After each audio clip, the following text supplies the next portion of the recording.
নমস্কার।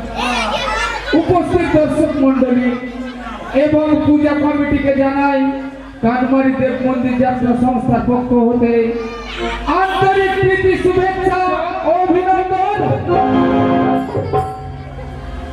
শুরু করতে চলেছি এক সম্পূর্ণ রমহর্ষ গীতিবহুল নাট্যানুষ্ঠান বেঁধে ডালিয়া। একটি বিশেষ দেখুন দেখা এখানে আমাদের আরো কয়েকটি পালা প্রযোজনা মর্তে এলেন মা বিরাট রাজা দর্পচূর্ণ লক্ষ্মীর বনবাস বনের মা বনবিবি মা মঙ্গল চণ্ডী মাতৃ পূজারী চাঁদ সওদাগর পুষ্পমালা বেঁধে ডালিয়া এবং একখানি সুপার হিট পালা প্রযোজনা যত প্রেম তত জ্বালা।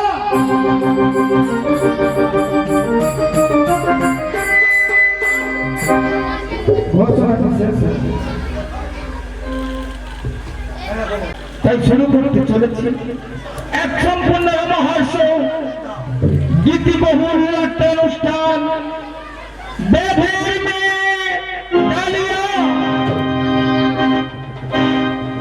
রচনা শেখ জসিমউদ্দিন, নির্দেশনা বাদল দাস, পরিবেশনা কানমারি দেব মন্দির যাত্রা সংস্থা। দল ম্যানেজার সুবোধ সর্দার, ফিল্ড ম্যানেজার সন্ন্যাসী মাহাতো এবং সমগ্র পরিচালনায় শঙ্কর মন্ডল।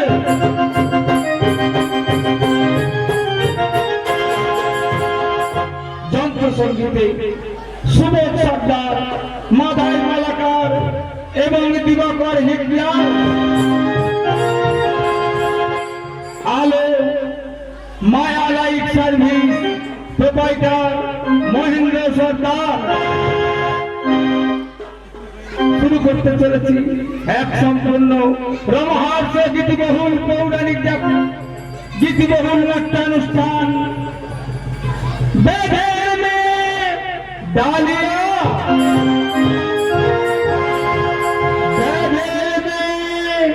ডালিয়া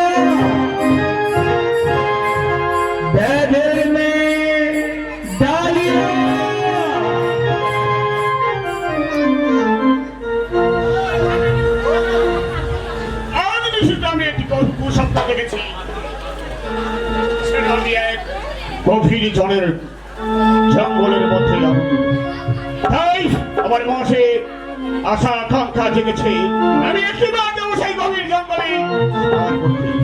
কিন্তু এই বিশাল রাজ্যের ভার আমি কাকে দিয়ে যাব? সেই অরণ্যের মধ্যে যাব শিকার করতে। কিন্তু আমার তো মন্ত্রী আছে, মন্ত্রী নবী একটি দায়িত্ব দিয়ে একবার যাবো সেই গভীর অরণ্যের মধ্যে শিকার করতে। মহারাজ, মহারাজ, হ্যাঁ আপনি কি আমাকে ডেকেছেন মহারাজ? কেন ডেকেছি তারা মন্ত্রীবার? কিন্তু কিসের জন্য ডেকেছেন মহারাজ? আমি নিশ্চিত আমি একটু স্বপ্ন দেখেছি, স্বপ্ন দেখে আমি আরো আনন্দিত। কি বলেন মহারাজ? হ্যাঁ আজ আপনি নিশ্চিত দুঃস্বপ্ন দেখেছি। সেই দুঃস্বপ্ন দেখে আপনি কি যাচ্ছেন এই গভীর জঙ্গলে হরিণের শিশু শিকার করতে? হ্যাঁ কিন্তু তাতে কি হয়েছে মহারাজ? আমি যাচ্ছি গভীর জঙ্গলে হরিণ শিকার করতে। তাই তোমাকে কেন ডেকেছি? এই বিশাল রাজ্যের ভার আজ তোমাকে দিয়ে আমি একবার যাবো সেই হরিণ শিকার করতে। কিন্তু না মহারাজ, তো আমি আপনাকে ক্ষমতার জন্য ওই গভীর জঙ্গলের মধ্যে হরিণের শিশু শিকার করতে আমি যেতে দেবো না মহারাজ। কেন যাবেন মহারাজ? কেন? ওই গভীর জঙ্গলে যে অনেক বাঘ, অনেক ভাল্লুক, অনেক হিংস্র জন্তু থাকে মহারাজ। সেই জন্য তোমাকে চিন্তা করতে হবে না মহারাজ। আমি ক্ষত্রিয় সন্তান, আমাদের শিকার করাটাই হতে পেশা মহারাজ। তাই আমি যাবো আশা আকাঙ্ক্ষা করেছি একটিবার যাবো সেই অরণ্যের মধ্যে হরিণ শিকার করে নির্বিঘ্নে আমার ফিরে আসবো। মহারাজ সপ্তাহে থেকে যাবে মহারাজ। সপ্তাহ কমনের জন্য এই বাস্তবে করে উঠতে না মহারাজ। মন্ত্রীবর, এই যাত্রাতে তুমি বাধা দিও না। আমি তো চিরস্থায়ী চলে যাচ্ছি না। আমি যাচ্ছি কয়েকদিনের জন্য মৃগ শিকার করে আমার নির্বিঘ্নে এই রাজ্যের মধ্যে ফিরে আসবো। মহারাজ, যদি আপনি গভীর জঙ্গলের মধ্যে হরিণ শিশু শিকার করতে চলে যান, আপনি বলতে পারবেন মহারাজ কে পরিচালনা করবে আপনার রাজ্যের প্রজাগণকে? কে পরিচালনা করবে আপনার রাজ সিংহাসন? কে পরিচালনা করবে আপনার এই সোনার রাজ্য মহারাজ? মন্ত্রী, তুমি তো আছো। তুমি আমার এই রাজ্যের পরিচালনা করবে। এই সিংহাসনে দায়িত্ব নিয়ে আমি আর দাদু চিন্তা করো না। আমাদের সেনাপতি আছে, ওই সঙ্গে তোমার রানীও আছে। তুমি কোনো চিন্তা করো না। মহামন্ত্রী, আমাকে একটিবার আদেশ করুন। আমি একটিবার বসে অরণ্যের মধ্যে দীর্ঘ শিকার করে নির্বিঘ্নে ফিরে আসবো। মহারাজ, আপনি যখন আমার কোনো বাধাই শুনছেন না মহারাজ, তবে আপনাকে আমি বাধা দেবো না মহারাজ, বাধা দেবো না। কিন্তু মহারাজ, হ্যাঁ, আপনি কিন্তু এক সপ্তাহ কাল পরে সত্যই ফিরে আসবেন আপনার রাজ্যের মধ্যে মহারাজ। বেশ মহারাজ, বেশ মহারাজ, আপনি যত সময় প্রযত্ন হরিণ শিশু শিকার করে না ফিরে আসবেন, আমি আপনার কথা মতো পরিচালনা করবো আপনার রাজ্য সিংহাসন, পরিচালনা করবো আপনার রাজ্যের প্রজাগণ মহারাজ।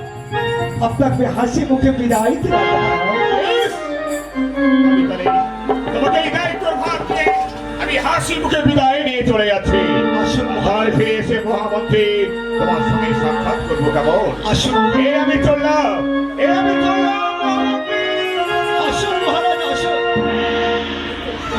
এই তো মহারাজ, আজ তোর স্বপ্ন দেখে সে কিনা চলে গেছে গভীর জঙ্গলের মধ্যে হরিণ শিশু শিকার করতে। তবু ঠাকুর, তোমরা ভালোভাবে আমাদের রাজ্যের মহারাজকে আমার এই রাজ্যের মধ্যে ফিরিয়ে দিও ঠাকুর, আমার এই রাজ্যের মধ্যে ফিরিয়ে দিও।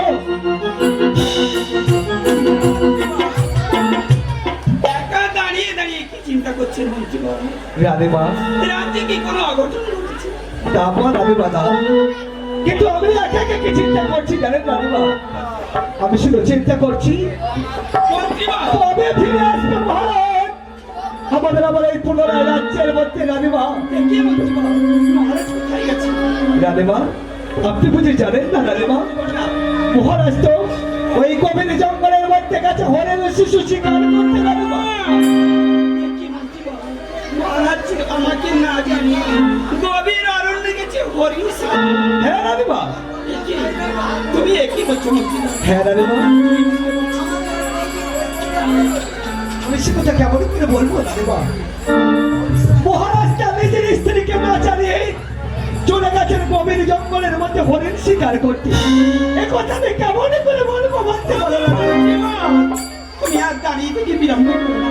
গভীর অরণ্যে কত হিংস্র জীব জন্তু আছে। তুমি যাও মন্ত্রীবর, যে কোনো প্রকারে মহারাজকে রাজপ্রাসাদে ফিরিয়ে আনো মন্ত্রীবর। রাধেমা, বেশ রাধেমা, বেশ। আমি আপনার কথা মতো ছুটে চললাম ওই গভীর জঙ্গলের মধ্যে। মহারাজকে যেখান থাকুক না কেন তন্ন করে খুঁজে নিয়ে আসবো আমাদের এই রাজ্যের মধ্যে। রাধেমা, আমি এখন আসি রাধেমা। এসো মন্ত্রীবর, এসো। ওগো মঙ্গলময় ঠাকুর, তুমি আমার স্বামীকে রক্ষা করো। তুমি আমার স্বামীকে রক্ষা করো। বাবু একা চুপচাপ করে দাঁড়িয়ে আছো, আমার চোখে জল। পিতা কোথায় গেছে মা? এ কি বাবা? তুই এত তাড়াতাড়ি স্কুল থেকে ফিরে এলি? আমি স্কুলে ফিরে এসেছি মা। তোর বাবা কোথায় গেছে? কোথায় গেছে মা? কোথায়? তোর পিতা যে গেছে গভীর অরণ্যে শিকার মৃগও করতে। শিকার করতে। মা, বাবা, তুমি আমার আশীর্বাদ করো মা। তোমার আশীর্বাদ নিয়ে যাবো সে মৃগ শিকার করতে। তুমি কি অবোধ শিশু? তুমি যুদ্ধবিদ্যা কিছু জানো? ওই গভীর অরণ্যে কত হিংস্র জীব জন্তু আছে। তুমি কেমন করে যাবে বাবা? তুমি বড় হও। আমি বিদ্যা শিক্ষা শিখাই, যাবো সে মৃগ শিকার করতে।